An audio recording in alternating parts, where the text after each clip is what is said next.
Hi, I'm Austin Leake, and I decided to present this week's case study over Franklin versus Gwinnett County Public Schools.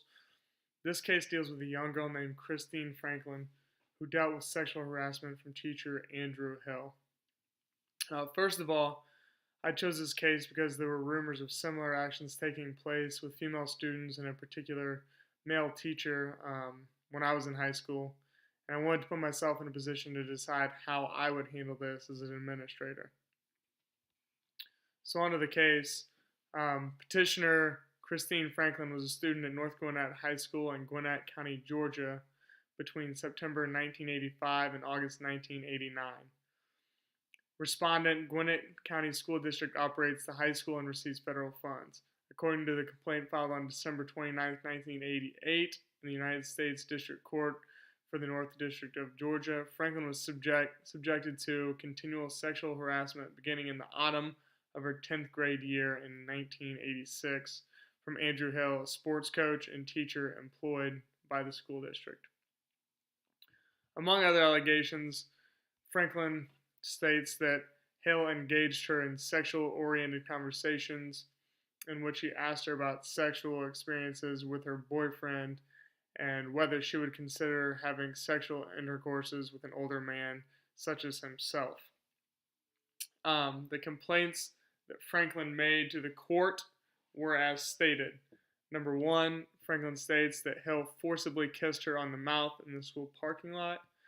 Number two, Franklin claims that Hill telephoned her at her home and asked if she would meet up with him socially. Number three, Franklin stated that on 3 different occasions in her junior year, Mr. Hill interrupted a class, requested the teacher excuse Franklin, and then he took her to a private office where he subjected her to intercourse. Number 4, though they became aware of and investigated Hill's sexual harassment of Franklin and other female students, teachers and administrators took no action to halt it and discouraged Franklin from pressing charges against teacher and coach Andrew Hill. On April 14, 1988, Andrew Hill resigned on the condition that all matters pending against him be dropped. The school thereupon closed its investigation of Andrew Hill. Christine Franklin would eventually sue the school for monetary compensation for damages under Title IX because of discrimination based on her sex. Federal district courts ended up dismissing the case because Title IX doesn't allow for monetary relief. However, on February 26, 1992, the United States Supreme Court ruled in favor 9-0 that students who go to public schools are subject to sexual harassment are able to sue for monetary damages. This was the first time that monetary damages were awarded in a Title IX case. Respondents in the U.S. Supreme Court suggested 3 reasons why we should not apply the traditional presumption in favor of appropriate relief in this case.